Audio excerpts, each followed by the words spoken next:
இது மகிமை நேரம். ஆண்டவராகிய இயேசு கிறிஸ்துவின் நாமத்தில் உங்களை அன்போடு வாழ்த்தி வரவேற்கிறேன். ஒரு நிமிடம் நாம் ஜெபிப்போம். இரக்கமுள்ள நல்ல ஆண்டவரே, ஒருபோதும் தம்முடைய பிள்ளைகளை வெறுமையாய் விட மாட்டீர். உம்முடைய சமூகத்தில் வந்திருக்கிற ஒவ்வொருவருடைய வாழ்விலும் இந்த நாளிலும் விசேஷித்த ஒரு நன்மையை கட்டளையிட போகிறதற்காக உமக்கு நன்றி என்று சொல்லி உம்மை தொழுது கொள்கிறோம். நீர் இந்த வேளையை ஆசீர்வதியும் என்று இயேசு கிறிஸ்துவின் நாமத்தில் ஜெபிக்கிறோம் எங்கள் பரிசுத்த பிதாவே, ஆமேன். பிரியமானவர்களே, மத்தேயு எழுதின சுவிசேஷம் 18வது அதிகாரம் 11வது வசனம். மத்தேயு 18:11. மனுஷகுமாரன் கெட்டு போனதை ரட்சிக்க வந்தார். பிரியமானவர்களே, கெட்டு போன ஒன்றை யாருமே விரும்ப மாட்டார்கள். ஆனால் ஒருவர் இப்பொழுது தேடி வந்திருக்கிறார். கெட்டு போனதை நான் ரட்சிக்கிறவர். உன்னை எல்லாரும் புறம்பாக்கி போடுகிறார்களோ, நீ எனக்கு பயனில்லை என்று சொல்லுகிறார்களோ, ஆண்டவர் நமக்கு உதவி செய்யும்படி வந்திருக்கிறார். அவர் யார்? மனுஷகுமாரன் கெட்டு போனதை ரட்சிப்பதற்காக வந்திருக்கிறார். பிரியமானவர்களே, அதிலே கவனியுங்கள். 12வது வசனத்திலிருந்து ஆண்டவர் சொல்லுகிறார், உங்களுக்கு எப்படி தோன்றுகிறது? ஒரு மனுஷனுக்கு 100 ஆடுகள் இருக்க, அவைகளில் ஒன்று சிதறி போனால் அவன் மற்ற 99 ஆடுகளையும் மலைகளில் விட்டு போய் சிதறி போனதை தேடாமல் இருப்பானோ? அது கெட்டு போய்விட்டதே, அது போகட்டும் என்று விட்டு விடுவானோ? இல்லையே. ஆண்டவர் சொல்லுகிறார் 13வது வசனத்திலே, அவன் அதை கண்டுபிடித்தால் சிதறி போகாத 99 ஆடுகளை குறித்து சந்தோஷப்படுகிறதை பார்க்கிலும் அதை குறித்து அதிகமாய் சந்தோஷப்படுவான். அல்லேலூயா. பிரியமானவர்களே, அதிகமாய் சந்தோஷப்படுவான் என்று மெய்யாகவே உங்களுக்கு சொல்லுகிறேன். ஆகவே நான் கெட்டு போனேன், நான் ஒரு காலத்தில் நன்றாயிருந்தேன், இன்றைக்கு இந்த நிலைக்கு தள்ளப்பட்டிருக்கிறேன் என்று சொல்லுகிறீர்களோ, ஆண்டவராகிய இயேசு கிறிஸ்து தேடி வந்திருக்கிறார். நீ இருக்கிற நிலையில் இருந்து, குப்பையில் இருந்து மறுபடியும் உன்னை உயர்த்தும்படி நான் வந்திருக்கிறேன் என்று சொல்லுகிறார். நம் ஒவ்வொருவருக்காகவும் சிலுவையில் உயர்த்தப்பட்டு தம்முடைய இரத்தத்தை எல்லாம் சிந்திய கர்த்தர் உனக்காகத்தான் மகனே, உனக்காகத்தான் மகளே என்று சொல்லி நம்மை மறுபடியும் எழும்பி நிமிர்ந்து நிற்க செய்யும்படி அவர் சமீபித்து வந்திருக்கிறார். பிரியமானவர்களே, அவர் சொல்லுகிறார் 14வது வசனம், மத்தேயு 18:14, இவ்விதமாக இந்த சிறியரில் ஒருவனாயிலும் கெட்டு போவது பரலோகத்தில் இருக்கிற உங்கள் பிதாவின் சித்தம் அல்ல. ஆகவே அன்பானவர்களே, ஒருவேளை இந்த உலகம் புறக்கணிக்கலாம், நாம் கெட்டு போனதை குறித்து யாரும் கவலைப்படாமல் இருக்கலாம்.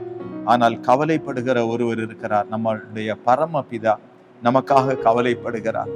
ஆகவேதான் தம்முடைய குமாரனை அவன் நம் ஒவ்வொருவருடைய இருதயத்திலும் அனுப்ப வேண்டும் என்று தீர்மானித்தார். பிரியமானவர்களே, பாருங்கள், நாம் லூக்கா எழுதின சுவிசேஷம் 9வது அதிகாரம்.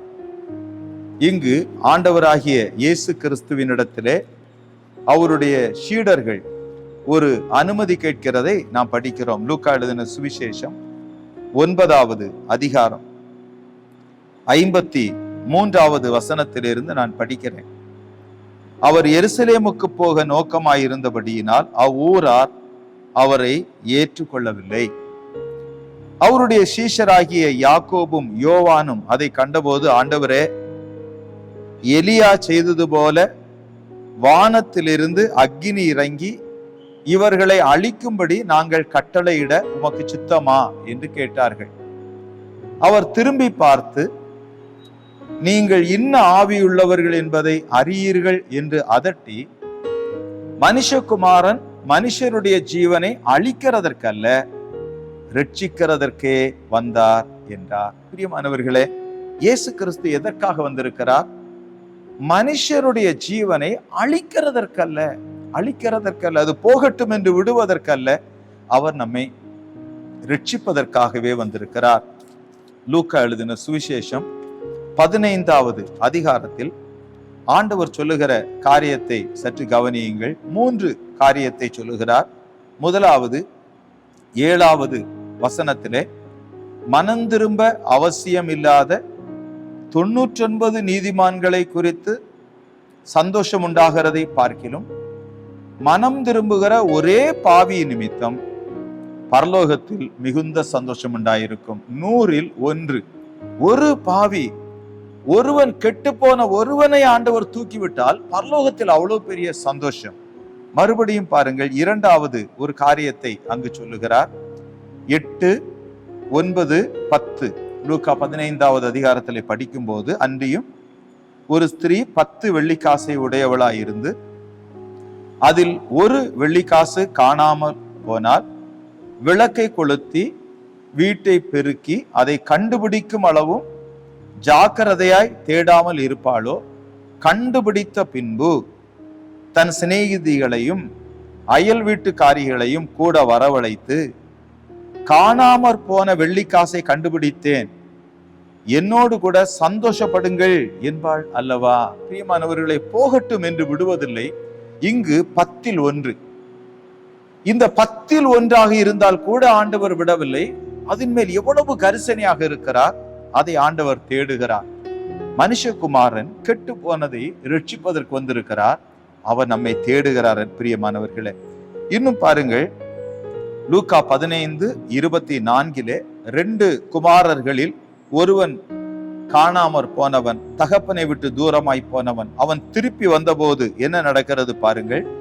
24வது வசனம், என் குமாரனாகிய இவன் மரித்தான், திரும்பவும் உயிர்த்தான், காணாமற் போனான், திரும்பவும் காணப்பட்டான் என்றான். அப்படியே அவர்கள் சந்தோஷப்பட தொடங்கினார்கள். பிரியமானவர்களே, இப்பொழுது ஒரு தகப்பனுக்கு 2 பிள்ளைகள். ஒருவன் தகப்பனாரை விட்டு தீமையான வழிகளிலே செல்வதற்காக எல்லாவற்றையும் கொண்டு போய்விட்டான். ஒரு மகன் மாத்திரமே கூட இருக்கிறான். ஆனால் அந்த மகன், காணாமற் போன மகன் திருப்பி வரும்போது அந்த கெட்டு போனவனை குறித்து அவனுடைய சகோதரனுக்கு கவலை இல்லாவிட்டாலும், இந்த உலகத்துக்கு கவலை இல்லாவிட்டாலும், அவனுக்காக கவலைப்படுகிற ஒருவர் இருந்தார். அவருடைய பெயர் இயேசு கிறிஸ்து. ஒருவேளை உலகம் நம்மை குறித்து அது எண்ணாமல் இருக்கலாம். ஆனால் நம்மை தேடுகிற ஒருவர் வந்திருக்கிறார். உன்னை தேடுகிற ஒருவர் வந்திருக்கிறார். மனுஷகுமாரன் கெட்டு போனதை ரட்சிப்பதற்கு வந்தார். பிரியமானவர்களே, ரோமருக்கு எழுதின நிருபம் 3வது அதிகாரம் 12வது வசனத்தை பாருங்கள். ரோமர் 3வது அதிகாரம் 12வது வசனம், எல்லாரும் வழிதப்பி ஏகமாய் கெட்டு போனார்கள், நன்மை செய்கிறவன் இல்லை, ஒருவனாகிலும் இல்லை என்று எழுதி இருக்கிறது. இப்பொழுது மனிதர்கள், அவர்களை குறித்து வேதம் என்ன சொல்லுகிறது? எல்லாரும் வழிதப்பி ஏகமாய் கெட்டு போனார்கள். பிரியமானவர்களே, ஆண்டவர் மறுபடியும் தேடி வருகிறார். என் ஜனம் எங்கே?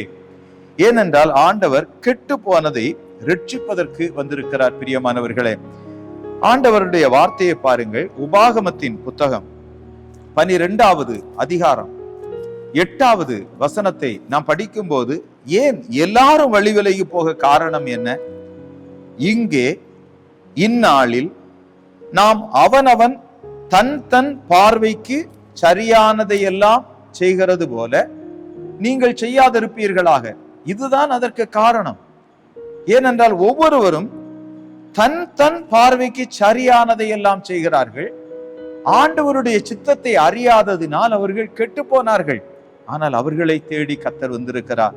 ஏனென்றால் மனுஷகுமாரன் கெட்டு போனதை ரட்சிக்க வந்தார். நம்மை தேடி வந்திருக்கிற கர்த்தர், நானே வழியும் சத்தியமும் ஜீவனுமாய் இருக்கிறேன் என்று நம்மை நடத்துவதற்கு வந்திருக்கிறார்.